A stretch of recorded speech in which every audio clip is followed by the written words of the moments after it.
Welcome to the English Matura with JB podcast. In today's episode, we are diving deep into the history and significance of Independence Day.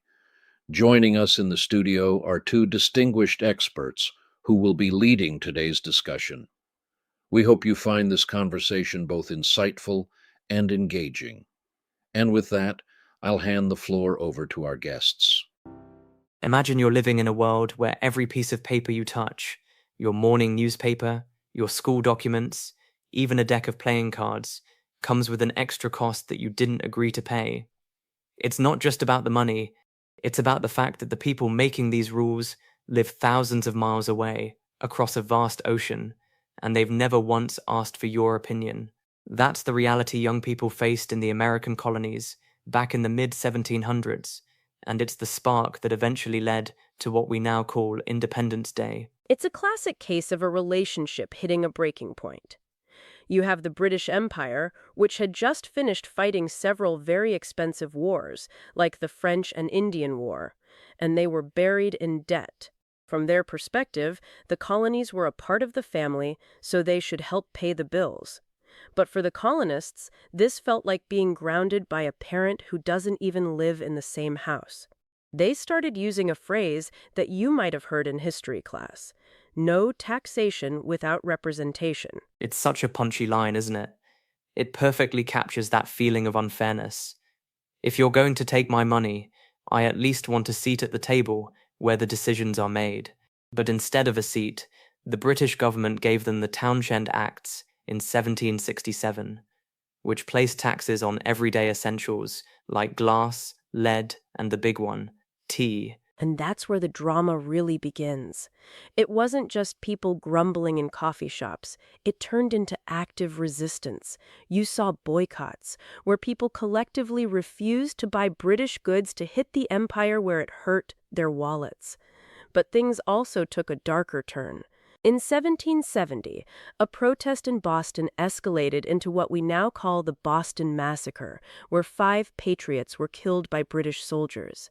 It's interesting how these specific moments, attacks on tea, a confrontation in a snowy street, started to weld 13 very different colonies into a single unit.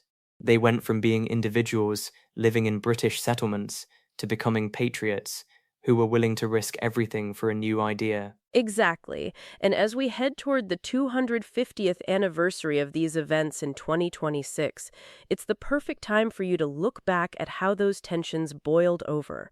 Because it wasn't just about a birthday party for a country. It was a radical shift in how people thought about their own rights. So, let's dive into how a few chests of tea and some very brave riders turned a protest into a full-blown revolution. So, things are getting heated. The British government passes the Tea Act in 1773, basically trying to bail out a struggling company by allowing the East India Company to sell their tea directly to colonists. It sounds like a corporate monopoly move, doesn't it? Totally. And the response was one of the most famous pranks in history, though it was much more serious than that. Members of a group called the Sons of Liberty dressed up, boarded British ships, and dumped 342 chests of tea into the Boston harbor. We're talking about over $1.7 million worth of tea in today's money just floating in the water. That is a massive statement. But of course, the British didn't just shrug their shoulders and move on.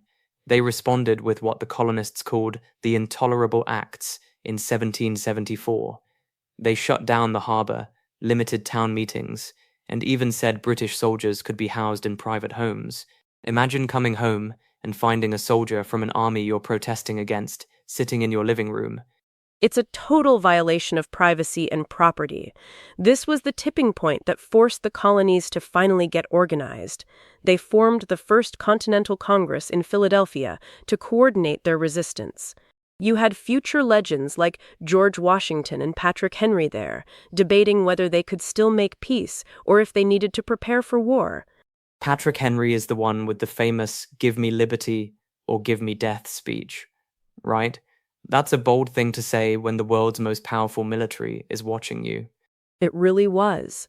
He was speaking to over 100 delegates in a church, essentially saying that if they wanted to be free, they had to fight. And while the politicians were talking, the regular people were preparing.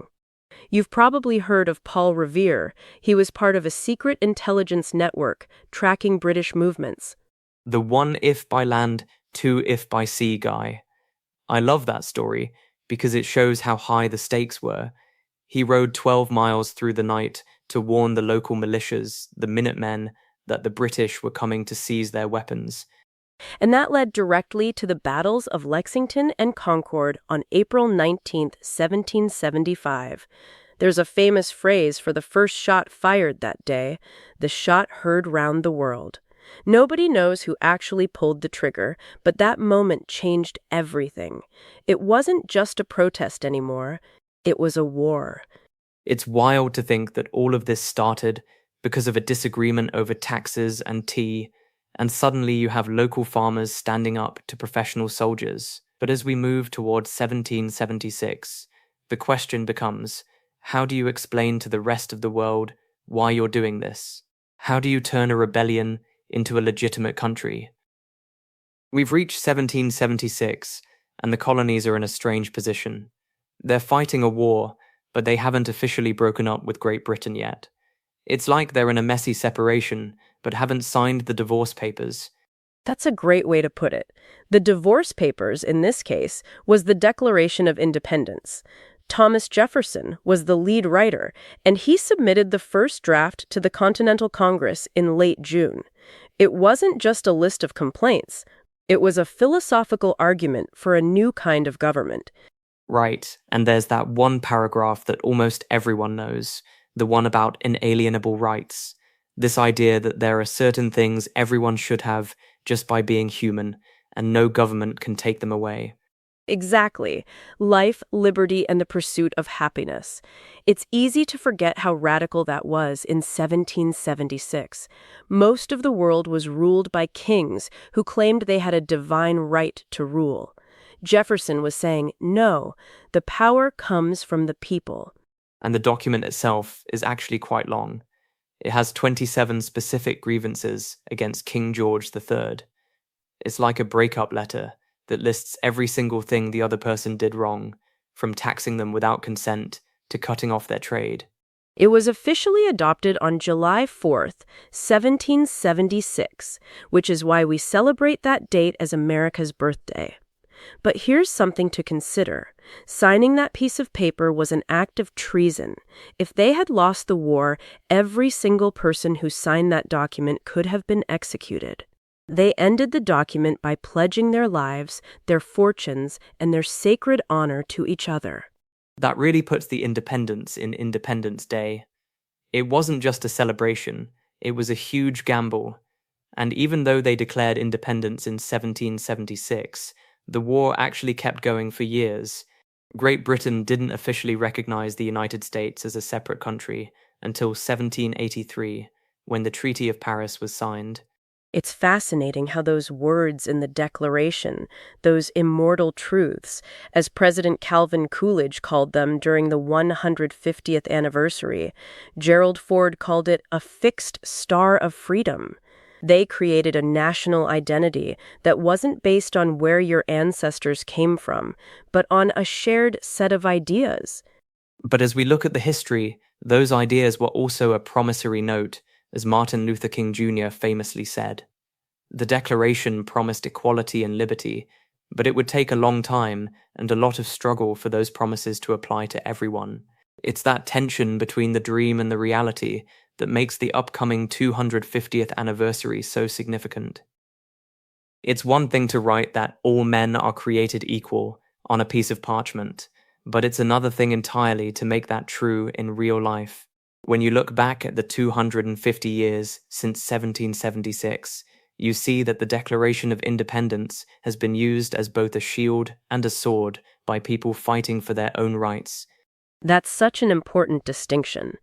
For a long time, the 4th of July was a complicated holiday for many Americans. Take Frederick Douglass, for example. He was a famous abolitionist who had escaped slavery, And in the mid-1800s, he gave a scorching speech asking, "What to the slave is the 4th of July?" I can imagine his point. How do you celebrate a day of independence when millions of people in your own country are still enslaved? It must have felt like a sham, as he called it. Precisely. But what's interesting is that Douglas didn't just throw the Declaration away. He actually used the principles of the Constitution and the Declaration to argue that slavery was a violation of the country's own founding ideas. He held the nation accountable to its own promises. And he wasn't the only one. I was reading about the women's rights movement in the 1840s. Elizabeth Cady Stanton actually remixed the Declaration of Independence to create the Declaration of Sentiments. She changed it to say all men and women are created equal. It's a brilliant way to use the existing language of freedom to demand more of it. It really shows that the Declaration isn't a finished story. It's more like a conversation that keeps evolving. Even during the Civil War era, leaders like Ulysses S. Grant argued that new laws, like the 14th and 15th Amendments, were finally encoding those original principles into the Constitution by protecting voting rights and equality. It's like the country has been trying to pay off that promissory note that Martin Luther King Jr. talked about. Every generation finds a new way to interpret those words. Native American groups have used the principle of self-determination from the Declaration to challenge a history of broken treaties. This is why the 250th anniversary in 2026 is about more than just looking back at 1776. It's an invitation for you to think about how these complexities and contradictions, as some educators put it, have shaped the world we live in today. It makes you realize that history isn't just a list of dates. It's a series of choices made by people, from the famous founders to the grassroots movements, that either strengthen or weaken the foundations of democracy. And as we move toward this major milestone, the focus is shifting toward how we can all participate in that story. So here we are in 2026, and the United States is hitting a massive milestone, 250 years since that single sheet of parchment was signed. It's called the semiquincentennial. Try saying kugé yalban badage. Say that 10 times fast. It's definitely a mouthful, but the scale of the celebration, often called Freedom 250, is just as huge. This isn't just a one-day party on the 4th of July. It's been a full year of festivities that actually started back on Memorial Day in 2025. I've heard about these freedom trucks traveling all over the country. It sounds like a mobile museum on wheels. And that's exactly what they are. There are 6 of these state-of-the-art mobile museums traveling to all 48 contiguous states. They stop at schools, libraries, and parks to reach millions of people. Inside, you can see an AI version of George Washington come to life, and you can even take a quiz to see if you would have been a loyalist or a patriot back in 1776. That's a clever way to make history feel personal. And you can even digitally sign your own name to the Declaration of Independence. It's about making you feel like you're part of the greatest political journey in human history, as the current administration has described it. And the events are happening everywhere. In Washington, D.C., they've been doing these incredible 360-degree storytelling projections on the Washington Monument. It takes you through different eras, from the initial struggle for independence to westward expansion and the Industrial Revolution. It's not just about the past, though. There's a big focus on innovation and the future. For example, the Patriot Games is a national competition for high school athletes happening this fall, where participants are paired with mentors, like Special Forces veterans, to compete for a huge prize. It's all part of this vision to ignite a spirit of adventure and innovation for the next 250 years. Even the Department of Education is involved with a History Rocks tour that's visiting a school in every single state in the order they joined the Union. It's interesting to see how every part of the government is getting involved. The Department of Transportation is even organizing a Great American Road Trip with digital passports, where you can collect stamps for visiting historic landmarks. It's a massive effort to unite people around a shared history. But as we get closer to the big day itself, July 4th, 2026, the focus is going to shift to some of the most spectacular displays of patriotism we've ever seen. If you're in New York or Washington, D.C. on July 4th, 2024, you're going to be in the middle of something truly historic. I mean, the 4th of July is always big, but for the 250th anniversary, they're really turning the volume up to 11. Oh, absolutely. In New York Harbor, there's going to be something called Sail Forth. It's a massive gathering of tall ships from all over the world, plus a review of modern warships from allied nations. It's a tradition that goes back decades, using these beautiful, old-fashioned sailing ships to mark the nation's biggest milestones. That sounds like a photographer's dream, but the real heart of the celebration will be on the National Mall in Washington, D.C. They're expecting more than 1 million people to gather there for a full day of programming. It's going to be a great American state fair on a national scale. Every U.S. state and territory will have its own pavilion showcasing its unique culture and contributions. You can walk from the Capitol to the Washington Monument and experience food, music, and demonstrations from all over the country. And of course, you can't have a 4th of July without fireworks. They're promising the largest pyrotechnics display in the history of the world. Imagine the entire sky over the nation's capital, just exploding with color. It's the ultimate salute to America. But beyond the spectacle, there are these quieter, more solemn moments too, like the Memorial Day observance at Arlington National Cemetery, where they're using candlelight storytelling to honor the courage of individual soldiers from all 50 states. It's that balance again, the big, loud celebration of national pride and the quiet reflection on the sacrifice it took to get here. It reminds me of what we discussed earlier, that America's birthday is characterized by flags and barbecues, but it's rooted in something much deeper. Exactly. Whether it's a massive concert or a local community gathering, the goal is to inspire a renewed love for American history. And for you, as someone learning about this, it's a chance to see how a country's identity is built and maintained through these kinds of shared rituals. It's also interesting to see how this extends beyond the US borders. The Department of State is coordinating with other countries to illuminate monuments and historic sites around the world in red, white, and blue from July 2nd to the 5th. It's a global acknowledgement of the greatest political journey that started 250 years ago. We've talked a lot about the big, official events for the 250th anniversary, but for most people, the 4th of July isn't about standing in a crowd of 1 million people in DC. It's about something much more local and much more delicious. You're talking about the classic American barbecue. Since July is the middle of summer and kids are out of school, everyone is just hoping for one thing: no rain, because if it's sunny, the grills are coming out. It's such a specific vibe. You've got the smell of hamburgers, hot dogs, and steaks cooking on the grill. You've got side dishes like macaroni and cheese, corn on the cob, and maybe some watermelon for dessert. It's all about being outside with friends and family. And because it's usually incredibly hot, there's almost always some kind of water activity involved. If you don't have a pool, you've probably got a sprinkler, that tool that sprays water in a fan shape so kids can run through it. It's a childhood staple for so many people. It's also a big day for shopping, interestingly enough. Like many American holidays, businesses have huge sales, so you might see people hunting for deals online or in stores during the day before the party starts. But the real climax of the day happens when it gets dark. That's when the community part of the holiday really shines. Whether it's a professional show put on by the city or just neighbors shooting off fireworks in the street, everyone gathers to look at the sky. It's different from New Year's though, right?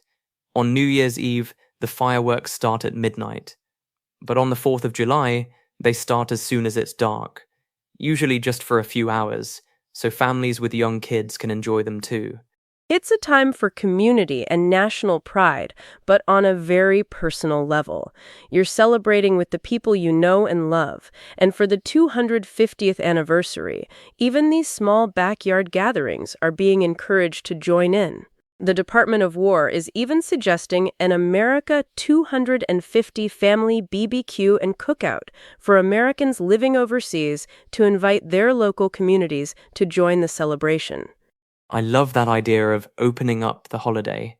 It's not just an American thing anymore. It's an invitation to share that spirit of freedom and friendship with others. It makes the holiday feel less like a closed history book and more like a living, breathing tradition. If you're listening to this and thinking, I want to be a part of this 250th milestone, there are actually some really cool ways you can get involved, even if you're not in the US or if you're a student. Absolutely. One of the coolest things is the Explore 250 app and the Great American Road Trip Passports. You can collect digital stamps for exploring arts, culture, and transportation landmarks. It's like a giant nationwide scavenger hunt for landmarks and stories. And for high schoolers specifically, there's the Presidential 1776 Award. It's a competition that recognizes the high schooler with the most knowledge about the road to independence, the American Revolutionary War, and the ideas that shaped our nation. It's a great way to show off what you've learned. There's also the American Heroes Student Art Contest. If you're more of a creative person, you can submit artwork inspired by historical figures who have contributed to the country over the last 250 years, from innovators like the Wright brothers to activists like Rosa Parks. It's also a great time to practice your English by looking at some of the primary source documents we've mentioned. You can find digital copies of the Declaration of Independence or the Federalist Papers online. Reading the actual words people wrote in 1776 and 1787, 1788 is a powerful way to understand the logic and rhetoric they used to change the world. And don't forget the Freedom Trucks and the Freedom Plane. These traveling exhibits are bringing original documents and artifacts to all 50 states. If one stops near you, it's a once-in-a-generation chance to see the real seeds of revolution up close. Even if you're just celebrating at home, you can think about how your own country's history compares to the American story. Many countries have their own Independence Day or a similar national holiday. Comparing the traditions and the reasons behind the celebrations is a great way to build your vocabulary and your understanding of global history. Whether you're researching a specific battle, participating in a competition, or just watching the massive fireworks display online, the 250th anniversary is a moment to realize that history is something you can actively engage with. It's not just in the past, it's the foundation for the next 250 years of innovation and discovery. As we bring this journey through 250 years of history to a close, it's worth taking a second to think about what independence really means. It's not just a status on a map, it's a spirit of adventure and a commitment to civic responsibility that has to be renewed by every generation. That's so true. We've seen how a few small protests over tea and taxes grew into a great political journey that is still moving forward. The Declaration of Independence set an incredibly high bar for equality and freedom, a bar that the country is still trying to reach today. It's been fascinating to see how the 4th of July has evolved from a dangerous act of treason in 1776 to a massive global celebration in 2026. Whether it's through spectacle and talent on the National Mall or a quiet moment of collective remembrance at a local cemetery, the holiday is a way for people to connect with their past and imagine a better future. I hope this episode has given you a new perspective on why this 250th anniversary matters so much. It's more than just a big party. It's an opportunity to reflect on the complexities and contradictions of history and to see how your own voice is integral to the story of the world around you. So here's a question for you to think about. If you were to write your own declaration today about your own values or the kind of world you want to build, what would it say? What are the inalienable rights that you think are most important for the next 250 years? That's a deep one. Thank you so much for joining us for this special look at Independence Day. It's been a pleasure exploring these stories with you. Yes, thanks for listening and for being part of this conversation. We hope you feel inspired to keep exploring history and your own place in it. Take care.